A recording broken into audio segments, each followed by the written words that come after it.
The title of the practical is Screening and Isolation of Pesticide Degrading Microorganisms from Soil. This practical is from the environmental microbiology that deals with the conservation of environment and degradation of pollutants.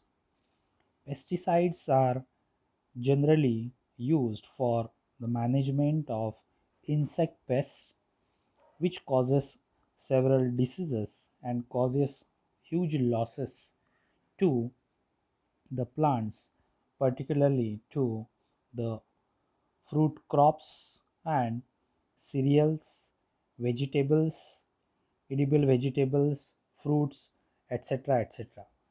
So, in order to protect these farms from getting infected by pests, chemical pesticides are used by farmers in the fields. However, the excessive use of these chemical pesticides in field it leads to environmental pollution because these pesticides remain on the vegetables or fruits, and if these pesticides are consumed along with these vegetables and fruits by humans or animals, it may lead to adverse effects as severe as development of cancer. So, pesticides are considered as chemical pollutants which are generated in agriculture. Microorganisms are involved everywhere. So, one of the beneficial effects of microorganisms is that microorganisms are responsible for bioremediation. Bioremediation means conversion of toxic pollutants to non-toxic. That means they are responsible for the degradation of chemical pollutants. So this practical is related to the isolation of such beneficial microorganisms that can cause degradation of pesticides and make the conditions eco-friendly. There are several nitroaromatic compounds which are being extensively used in dyes. So it is not that only pesticides are responsible for causing environmental pollution.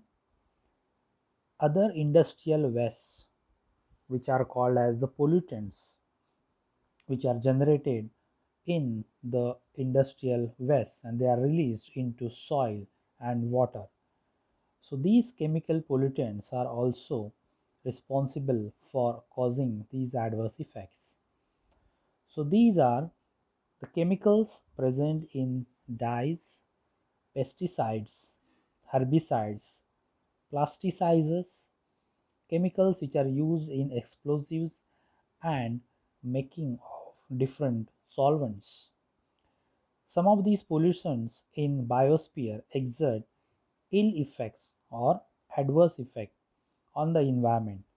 Therefore, it leads to the imbalance of ecology that is called as ecological stress.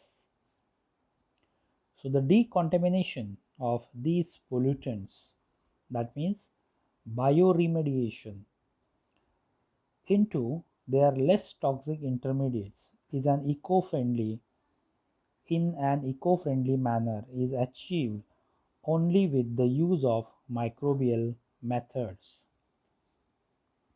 So nitrophenolic compounds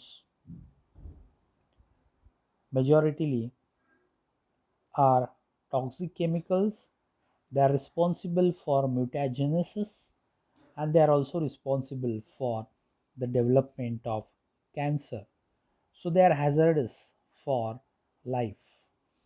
They cause cyanosis and increased pulse rate in mammals. They are also known to inhibit the cell growth through uncoupling of respiratory chain from ATP production However, there are several bacteria which are present in our environment which are capable of taking care of these chemical pollutants. So these bacteria are capable of degrading these paranitrophenolic compounds or the other pollutants. So these bacteria majoritarily include Orthobacter, Nocardia, Pseudomonas, and Bacillus species. Paranitrophenolic compounds are basically used in pesticides. So, considering the aim of this practical, the requirements are a source of this pesticide degrading microorganism, that is soil sample and wastewater sediment generally contaminated with pesticide and where there is a possibility of inhabitants of these pesticide degraders. Second, enrichment medium.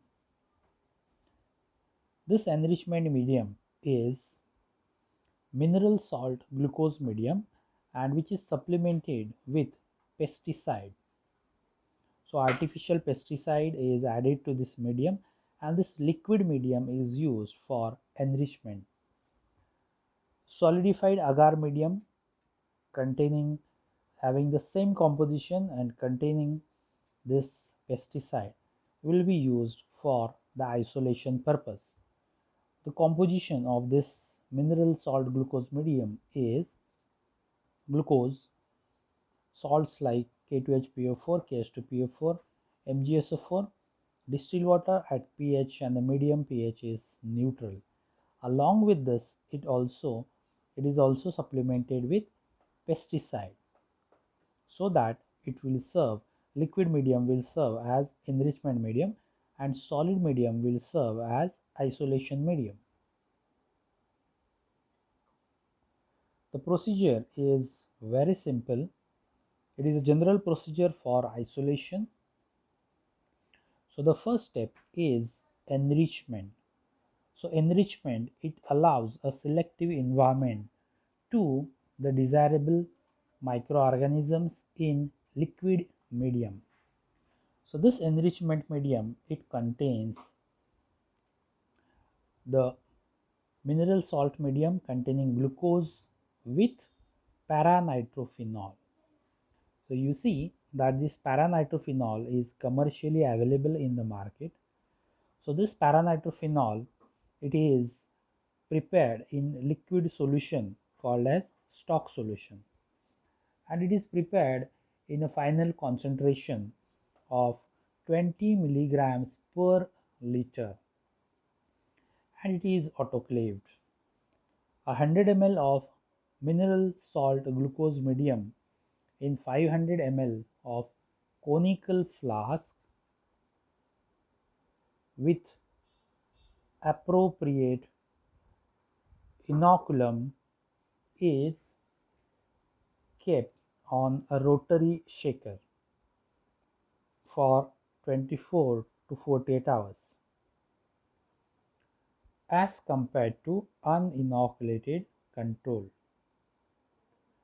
So it is incubated on rotary shaker and then this medium is incubated for it may require more than 48 hours and it is checked for the presence of growth and depletion of paranitrophenol. So these bacteria or fungi will utilize this paranitrophenol as a source of carbon and it will degrade this paranitrophenol. That is the logic. So therefore we need to check whether paranitrophenol is depleting from the medium or not. One way of measuring paranitrophenol is it is a colored compound.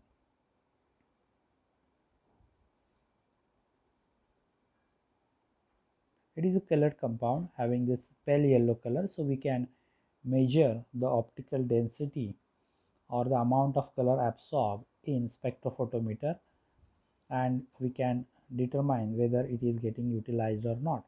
So it is a color compound. It can be estimated colorimetrically at 420 nanometers.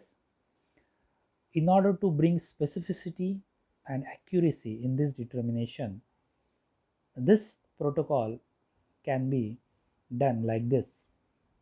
We can prepare a standard graph of paranitrophenol. And how to prepare standard graph of paranitrophenol, we already learned in bioassays how to prepare the standard graph. Here you have two parameters. One is it is colored one, so you can measure its optical density, and you can prepare the different concentrations of paranitrophenol and determine the corresponding optical density at 420 nanometers. So that will serve as a source of that will serve as a data source for the construction of a standard graph, and that will be useful to determine the depletion of paranitrophenol. This part we are not going to do in this practical. This is just for your information. After enrichment, if you start observing growth in this medium by looking at the turbidity, the next step is isolation. So for isolation you have that solidified medium. So enrichment medium is strict on this agar medium, and it is incubated at 30 degrees Celsius for 24 to 48 hours. If you want isolation of fungi, then you may need to incubate this for 3 to 5 days. So what you have to observe is, after incubation, the plates you need to observe for the development of colonies, either fungal colonies or bacterial colonies. So after incubation, you may get this type of result. This you can see, this is the medium on which we can see the growth of bacteria. So these are grown on this medium containing pesticide. So it indicates that these bacteria may be pesticide degraders, which may be useful for the development of further formulations to treat the soil contaminated with pesticide, and which will be an eco-friendly approach for the for avoiding the adverse effect of these pesticides on animal life. So your result will be pesticide degrading bacteria were isolated from soil sample.